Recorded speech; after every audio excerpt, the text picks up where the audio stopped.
Movie शुरू होती है तो हम एक औरत को देखते हैं जिसका नाम मैलोरी हेज है। वो अपने बच्चों को बुलाकर उन्हें बताती है कि वो एक सफर पर जा रहे हैं। उसके दो बच्चे हैं जिन्हें वो गर्ल और बॉय नाम से बुलाती है। मैलोरी अपने बच्चों को बताती है कि वो कुछ दिनों तक नदी में अपने जर्नी तय करेंगे और एक जंगल में छुपी हुई घर तक जाएंगे जहाँ वो अपने दोस्तों से मिलेंगे। लेकिन इस सफर में एक शर्त है कि वो पूरे सफर में ब्लाइंड फोल्ड पहनेंगे और अगर बच्चे भूल से भी आंख से अगर ब्लाइंड फोल्ड खोल देते हैं तो बहुत बुरा हो जाएगा। इन सब बातों के बाद मैलोरी उन्हें बंद आंखों के साथ बाहर ले जाती है और अपने साथ अपने बर्ड्स को भी ले जाती है। जल्दी वो नदी के किनारे पहुंच जाते हैं जहां एक नाव भी होता है। मैलोरी नाव को नदी में उतारती है। वो बच्चों के साथ नाव में बैठती है और सफर शुरू करती है। इसके बाद हम 5 साल पहले के एक फ्लैशबैक सीन को देखते हैं। मैलोरी एक आर्टिस्ट है जो 8 महीने की गर्भवती है। उसका अभी हाल ही में डिवोर्स हुआ है और अभी भी वो अपने रिश्तों को समेटने की कोशिश कर रही है। एक दिन जब वो ड्राइंग में बिजी होती है तभी उसकी बहन जेसिका एक न्यूज लेकर आती है। वो बताती है कि जब वो डिपार्टमेंटल स्टोर में थी तब सभी लोग खाना पीना इकट्ठा कर रहे थे क्योंकि कुछ चीज उनके पास आ रही है। मैलोरी जिसने तलाक के बाद दुनिया से अलग होने का फैसला लिया है उसको इस बारे में कुछ पता नहीं होता, तो वो टीवी ऑन करती है जहां उन्हें हैरानी होती है कि सारे न्यूज चैनल पर पश्चिमी यूरोप के कुछ हिस्सों में फैली एक मिस्टीरियस बीमारी के बारे में रिपोर्टिंग कर रहे होते हैं। बीमारी के लक्षण काफी अजीब हैं और किसी को भी इसका असर होता है तो उसका दिमाग कंट्रोल से बाहर हो जाता है और वो दरिंदे की तरह हरकत करते हैं। लेकिन मैलोरी इसे सीरियसली नहीं लेती और सोचती है कि ये बीमारी अमेरिका से अभी दूर है। कुछ देर बाद जेसिका उसे डॉक्टर के पास ले जाती है। हॉस्पिटल में उनकी फैमिली फिजिशियन डॉक्टर लेफन मैलोरी पर कुछ टेस्ट करती है और पूछती है क्या वो माँ बनने के लिए तैयार है या नहीं। मैलोरी एक पल के लिए हिचकिचाती है, फिर कहती है हाँ। रास्ते में वापस आते हुए उसे एक अजीब नजारा दिखाई देता है। एक औरत ग्लास की खिड़की पर अपना सिर को लगातार मारती है। इससे मैलोरी को पता चलता है कि यूरोप से शुरू हुई बीमारी अब यूएस में भी पहुंच गई है। इसलिए वो तुरंत बाहर भागती है और जेसिका को समझाते हुए बताती है कि उन्हें तुरंत घर जाना चाहिए। लेकिन तब तक हर जगह हाहाकार शुरू हो चुका है। 100 से भी ज्यादा लोग बीमारी के शिकार हो चुके हैं और खुद को खत्म करने की कोशिश कर रहे होते हैं। कार आपस में टकरा रही है, लोग गिर रहे हैं और हर तरफ शॉकिंग घटनाएं घट रही हैं। जेसिका कार को स्पीड में भगाती है लेकिन अचानक से उसकी आंखें रुक जाती हैं और वो किसी ऐसे चीज को देखने लगती है जो सिर्फ वो देख सकती है। मैलोरी जेसिका को होश में लाने की पूरी कोशिश करती है लेकिन कुछ नहीं होता। अगले ही पल कार का एक एक्सीडेंट हो जाता है। दोनों बहनें किसी तरह बच जाती हैं, लेकिन अफसोस की बात है कि जेसिका शॉक में है और वो खुद के साथ कुछ गलत कर लेती है। मैलोरी को रिएक्ट करने का समय नहीं मिलता क्योंकि अब ये शहर वॉर जोन की तरफ बन गया है। मैलोरी कुछ लोगों के पीछे सुरक्षा की तरफ भागती है लेकिन वो गिर जाती है। एक औरत उसकी मदद करने के लिए अपने घर से बाहर आती है जबकि उसका पति उसे बाहर जाने से रोकता है। अफसोस की बात है कि उसके फैसले का नतीजा बुरा निकलता है क्योंकि शैतानी चीज उसमें समा जाती है। औरत शैतानी चीज को देखने लगती है और फिर एक जलती हुई कार में वो बैठ जाती है। जल्दी वो कार फट जाता है और औरत मर जाती है। मैलोरी को आखिर में टॉम नाम के एक आदमी की मदद मिलती है और वो उसे घर में ले जाता है।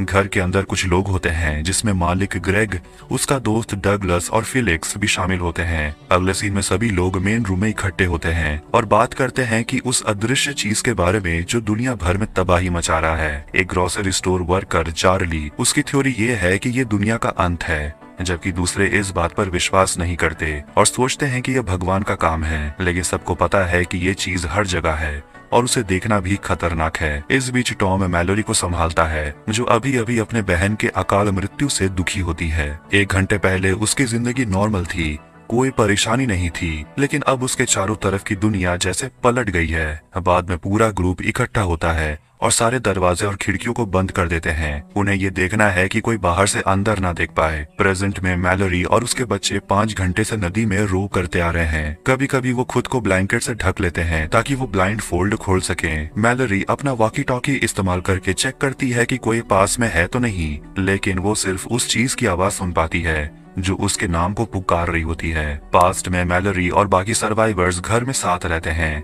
एक दिन एक सर्वाइवर ओलिम्पिया दरवाजे पर आकर चिल्लाती है कि उसे भी अंदर आने दिया जाए। डगलस मना करता है लेकिन बाद में दूसरे लोग उसे मनाते हैं। जब ओलिम्पिया अंदर आती है तब पता चलता है कि वो गर्भवती है। बाद में ग्रेग के पास एक आइडिया आता है। उसने सीसीटीवी कैमरा को चेक करने का फैसला किया ताकि वो देख सके कि बाहर हो क्या रहा है। दूसरे लोग इस आइडिया पर शक करते हैं, लेकिन कोई भी मना नहीं करता। जल्दी ग्रेग अपने कंप्यूटर के सामने बैठकर फुटेज को देखने लगता है, लेकिन तभी उसे कुछ दिखाई देता है और वो तुरंत थम जाता है। लगता है कि ये चीज उसमें एंटर कर चुका है। कुछ देर के बाद दूसरे लोगों को उसके कमरे से एक जोर का आवाज सुनाई देता है। जब वो उसकी जांच करने जाते हैं तो वो देखते हैं कि वो मर चुका है।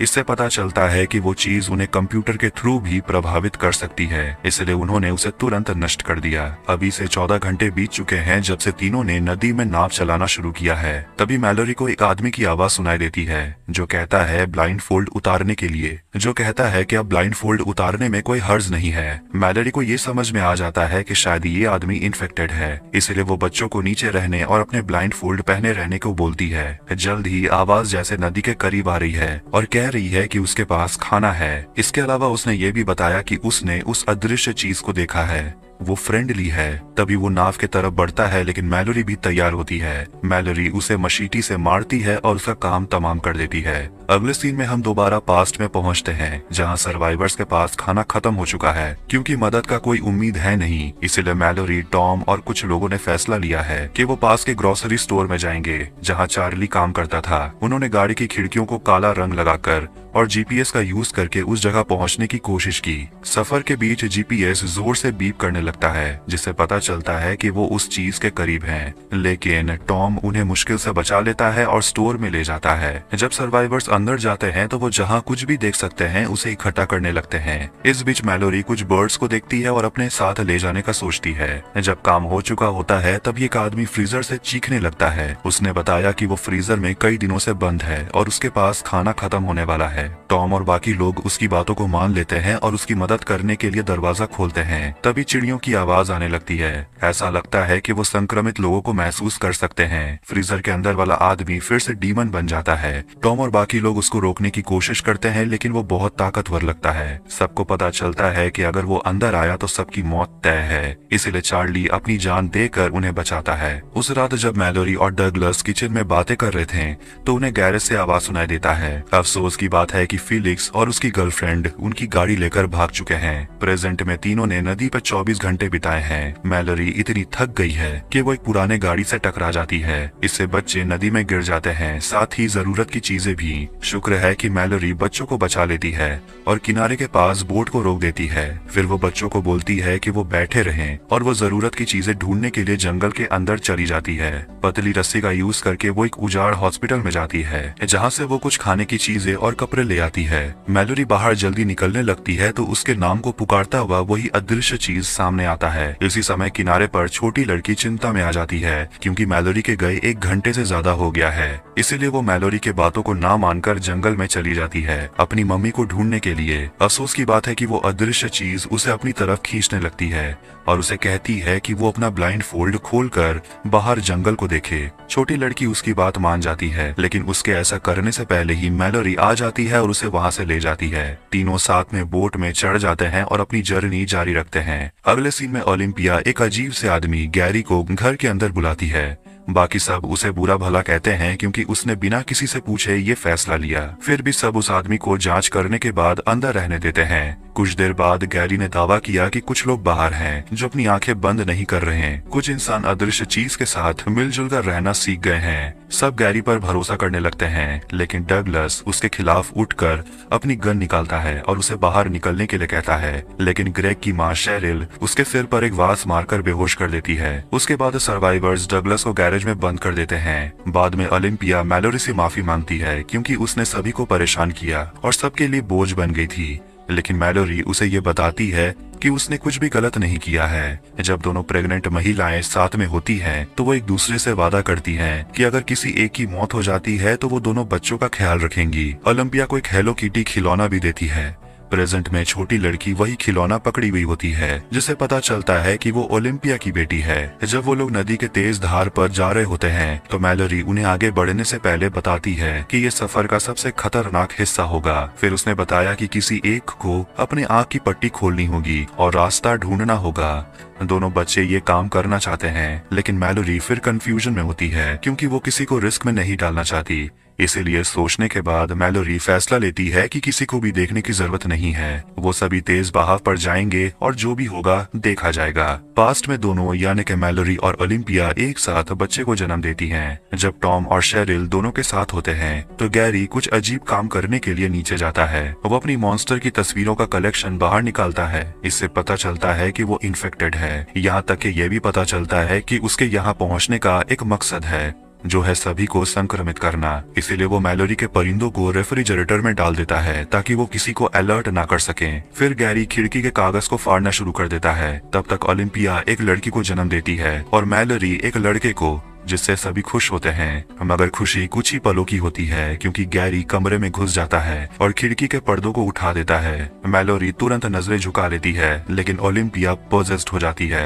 वो अपनी बेटी को मैलोरी के पास दे देती है और खुद खिड़की से कूद जाती है। ओलिम्पिया की मौत के बाद गैरी बूढ़ी शेरिल की आंखें खोल देता है और वो भी दर्दनाक मौत मारी जाती है। बस तभी डगलस अपनी बंदूक लेकर आता है और गैरी को हाथ में गोली मार देता है। फिर दोनों कुछ देर तक लड़ते हैं, पर अंत में डगलस भी मारा जाता है। खुशकिस्मती से इससे पहले कि वो चीज और लोगों को पोजेस करते, टॉम अपनी बंदूक की मदद से गैरी को मार देता है। अब सिर्फ वो, मैलोरी और बच्चे ही बचे हैं। 5 साल बीत जाते हैं और चारों एक जंगल में एक अलग से घर में रह रहे होते हैं। वो बर्ड्स भी अभी जिंदा हैं और स्वस्थ हैं। वो शहर के बुरे चीजों से दूर रह रहे हैं और बच्चे नए वातावरण में आदत डाल चुके हैं। पर बच्चों के अभी भी कोई नाम नहीं है। टॉम इसके लिए मैलोरी से बात करता है, पर मैलोरी मानती है कि यह अभी जरूरी नहीं है। एक दिन उन्हें कुछ आवाज सुनाई देता है और जब वो चेक करते हैं तो कुछ इन्फेक्टेड लोग गाड़ियों में और अनइन्फेक्टेड लोगों को ढूंढ रहे होते हैं। इससे ये समझ आता है कि ये घर भी अब सुरक्षित नहीं रहा। उसी रात जब वो सोते हैं, मैलोरी की वॉकी टॉकी अचानक से आवाज करता है। एक आदमी रिक दूसरी तरफ से बात करता है। वो कहता है कि वो एक सुरक्षित कॉम्प्लेक्स में है